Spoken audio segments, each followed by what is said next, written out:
नमस्कार। स्वागत है आपका मेरे YouTube channel biology by Rahul Aswal पे।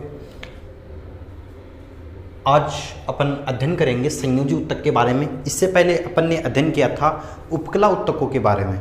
अब अपन अध्ययन करेंगे संयोजी ऊतकों के बारे में। तो देखो, संयोजी ऊतक इसके नाम से स्पष्ट है। संयोजी मतलब ऐसे ऊतक जो संयोजन का काम करे, जो कोशिकाओं या ऊतकों को आपस में जोड़ने का काम करे या अंगों को आपस में जोड़ने वाले ऊतकों को अपन संयोजी ऊतक कहते हैं। देखो, संयोजी ऊतक हैं वो अलग अलग जगह पाए जा सकते हैं, ठीक है, अपने शरीर के अंदर। अपन बात करें तो इनके वर्गीकरण की, तो ये जनरली दो प्रकार से होते हैं, वास्तविक संयोजी और कंकाली संयोजी ऊतक। और वास्तविक संयोजी ऊतक भी अपने आप के अंदर अलग अलग भागों में विभाजित किए गए हैं, जैसे एरियोलर और एडिपोज। उसी प्रकार कंकाली भी क्या होते हैं, उपास्थि और अस्थि, मतलब कंकाल तंत्र के अंतर्गत आने वाले ऊतकों को उपास्थि और अस्थि है मुख्यतः, तो वो किस में आएंगे, कंकालीय संयोजी के अंदर। तो सबसे पहले अपन बात करते हैं संयोजी ऊतक के बारे में। यह अन्य ऊतकों व अंगों को जोड़ता है, जैसा कि बताया है आपको। ये कुल शारीरिक भार का 30% भाग होता है, कौन, संयोजी ऊतक। और इसे 3 भागों में वर्गीकृत किया गया है। पहला है वास्तविक संयोजी, दूसरा है कंकालीय संयोजी और तीसरा मैं आपको बताऊंगा संवहनी संयोजी ऊतक। अपन अभी 2 ऊतकों के बारे में बात करेंगे, इसके बाद में जगह नहीं है, मैं आपको बाद में बता दूंगा, ठीक है, संवहनी ऊतक के बारे में। सबसे पहले बात करते हैं वास्तविक संयोजी ऊतक। वास्तविक संयोजी ऊतक का जो मैट्रिक्स यानी द्रव्य पदार्थ होता है जिनसे मिलकर ये बने हैं, वो वास्तव में कोमल होता है, क्योंकि उसके अंदर तंतु और जो खनिज आयन है वो इतनी गाढ़ी मात्रा में उपस्थित नहीं होते, ठीक है। तो इसका जो मैट्रिक्स होता है वो कोमल होता है, ठीक है, लचीले टाइप के होते हैं। और इसके उदाहरण की बात करें तो इसका उदाहरण है वास्तविक संयोजी ऊतक का एरियोलर या अंतराली ऊतक। क्या बोलेंगे, एरियोलर यानी वायवीय। शरीर में सर्वाधिक फैला हुआ ऊतक होता है ये, कौन, एरियोलर अंतराली ऊतक, जो किसका उदाहरण है, वास्तविक संयोजी ऊतक का। और इसे घाव भरने, ये क्या है, घाव भरने में सहायक होता है। जब कभी भी अपने चोट लगने के दौरान, जब अगर चोट गहरी हो तो उस दौरान दवाइयों के साथ साथ अपने जो ऊतक काम आते हैं वो आते हैं। वास्तविक संयोजी ऊतक का कौन सा उदाहरण है, एरियोलर या अंतराली ऊतक, ये घाव भरने में सहायक होता है। एडिपोज या वसा ऊतक, देखो जहाँ एडिपोज नाम आ रहा है उसका मतलब है वसा की बात कर रहा है ये, ठीक है। तो एडिपोज या वसा में ऊतक, ऐसे ऊतक जो वसा को संग्रहित करें उसे वसा में ऊतक कहते हैं, ठीक है। या ऐसी कोशिकाएं जो वसा को संग्रहित करें वो हमेशा किसका निर्माण करेंगी, वसा में ऊतकों का निर्माण करेंगी। तो इनका मुख्य कार्य वसा संचय करना होता है। और ये प्राणी में 2 प्रकार से पाया जाता है, ठीक है। अब देखो, प्राणी में 2 प्रकार से कैसे पाया जाता है, एक तो होते हैं श्वेत वसा वाले ऊतक, मतलब ऐसे ऊतक जो श्वेत वसा को ग्रहण करें, उनमें श्वेत वसा ऊतक। एक होते हैं भूरी वसा को ग्रहण करने वाले ऊतक या संग्रहित करने वाले ऊतक, उन्हें भूरी वसा ऊतक कहते हैं। बात करें सबसे पहले श्वेत वसा ऊतक के बारे में, तो यह ऊंट की कुबड़, ये बहुत इंपॉर्टेंट है, आपको याद रखना है कि ऊंट की कुबड़ में पाए जाने वाला ऊतक का कौन सा प्रकार है।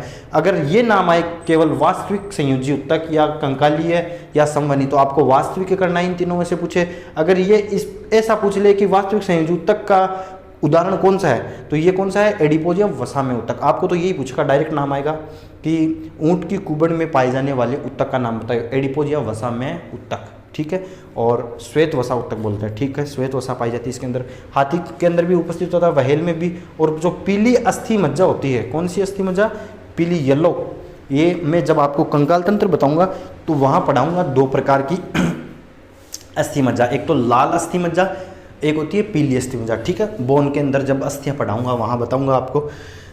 अब देखो, भूरी वसा ऊतक, इसके अंदर एक साइटोक्रोम नाम का वर्णक होता है। क्या है वर्णक का नाम, साइटोक्रोम, याद रखना है। इसके कारण इसका रंग कैसा होता है, भूरा रंग होता है, ठीक है, इसलिए इसे भूरी वसा ऊतक कहते हैं। इसके उदाहरण की बात करें तो ये नवजात शिशुओं में, चूहे में, छछूंदर में, और इसके छछूंदर में पाया जाता है। अगर इनका ऑक्सीकरण करें, देखो जब भी अपन भोजन ग्रहण करते हैं उससे ऊर्जा अपने को कैसे प्राप्त होती है, उसके ऑक्सीकरण से, ठीक है। जैसे ग्लूकोज लिया, ग्लूकोज का ऑक्सीकरण हुआ और उससे अपने को एटीपी के रूप में ऊर्जा मिलती है, ठीक है।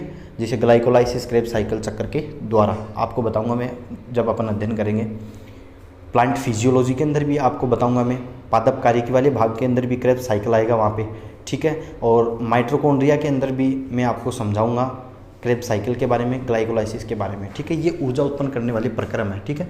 आपको ज़्यादा ध्यान नहीं देना है। ऑक्सीकरण का मतलब ये है कि अब जब अपन खाना खाते हैं तो वो अपने ग्लूकोज के रूप में कन्वर्ट हो जाता है, तो उसका ऑक्सीकरण कर लेते हैं। लेकिन भूखे हैं उस दौरान क्या होता है, अपने शरीर में उपस्थित जो वसा है उसका क्या करते हैं, ऑक्सीकरण। तो ये जब नवजात शिशु या चूहा चुचंदर, इनमें क्या होता है कि जो भूरी वसा ऊतक हैं उनका ऑक्सीकरण करने से ही ऊर्जा प्राप्त होती है अधिकांशतः, क्योंकि इनसे जो ऊर्जा प्राप्त होती है उसकी मात्रा बहुत ज़्यादा होती है और पानी भी इसमें पर्याप्त मात्रा में मिल जाता है, इसलिए कई दिनों तक भूखे भी रह सकते हैं, मुख्यतः मरुस्थलीय प्राणियों के अंदर। अब अपन बात करें दूसरे संयोजी ऊतक जिसका नाम है कंकालीय संयोजी ऊतक। कंकालीय मतलब कंकाल से संबंधित संयोजी ऊतक। तो इसका जो मैट्रिक्स होता है वो तंतुमय होता है, तंतु पाए जाते हैं बहुत सारी मात्रा में और खनिज भी काफ़ी मात्रा में पाए जाते हैं, जिसकी वजह से इसका मैट्रिक्स एकदम गाढ़ा होता है, ठीक है, कठोर। और यही बात लिखी है यहाँ पे। इसके उदाहरण की बात करें तो उपास्थि और अस्थि, ठीक है, ये दो किसके उदाहरण है, कंकालीय संयोजी ऊतक के। सबसे पहले अपन बात करते हैं उपास्थि के बारे में, ठीक है। और अस्थि के बारे में अपन यहाँ बात नहीं करेंगे, अस्थि के बारे में कंकाल तंत्र पढ़ाएंगे तभी वहाँ अस्थि क्या आएगा वहाँ बताएंगे आपको, ठीक है। तो अपन यहाँ पे केवल उपास्थि पढ़नी है। उपास्थि के आवरण को अपन पेरिकोन्ड्रियम कहते हैं और इसके अध्ययन को कोन्ड्रोलॉजी कहते हैं, ठीक है। और इसका निर्माण करने वाली जो कोशिकाएं होती हैं, किसका, उपास्थि का निर्माण करने वाली कोशिकाओं को अपन बोलते हैं कोन्ड्रोब्लास्ट, ठीक है। यह मुख्यतः 3 प्रकार की होती हैं उपास्थियां। सबसे पहली होती है हाइलिन उपास्थि, जो मानव शरीर में सर्वाधिक मात्रा में पाई जाती है, ठीक है। कौन सी, हाइलिन उपास्थि शरीर में सर्वाधिक उपस्थित होती है। यह कहाँ कहाँ उपस्थित होती है शरीर में, एक तो नासापट। नासापट किसे कहते हैं, जैसे ये अपनी नोज है और इसको 2 भागों में विभाजित करने वाले पट को अपन क्या बोलेंगे, नासापट, ठीक है। और कहाँ पाई जाती है, ब्रोंकाई, श्वसनिकाओं, श्वसनी में वहाँ पाई जाती है। और ट्रेकिया के सी आकार के छल्ले, मतलब ट्रेकिया मतलब श्वास नाड़, श्वास नाड़ में अपने यहाँ स्वर यंत्र के नीचे जो श्वास नाड़ है वहाँ पे सी आकार के उपास्थि छल्ले होते हैं। वो कौन सी उपास्थि से मिलकर बने होते हैं, हाइलिन उपास्थि से मिलकर बने होते हैं। और मोस्ट इंपॉर्टेंट क्वेश्चन है, यहाँ से क्वेश्चन आ सकता है कि जो अपनी श्वास नाड़ है उसके अंदर पाए जाने वाले सी आकार के छल्ले कौन सी उपास्थि से मिलकर बने होते हैं, हाइलिन नाम की उपास्थि से मिलकर बने होते हैं। और ये जो हाइलिन उपास्थि ये स्वर यंत्र में भी पाई जाती है। कहाँ पाई जाती है, स्वर यंत्र, जिसे लैरिंक्स बोलते हैं, जहाँ से ध्वनि उत्पन्न होती है, ठीक है। Vocal centre, sorry vocal centre या अपन वोकल इंस्ट्रूमेंट बोल सकते हैं, ठीक है, जहाँ से ध्वनि उत्पन्न हो। इसके बाद में दूसरा जो उपास्थि है वो होता है तंतुमय उपास्थि। यह है नाक के अग्रभाग, नाक के कौन से भाग में ये पाया जाता है, देखो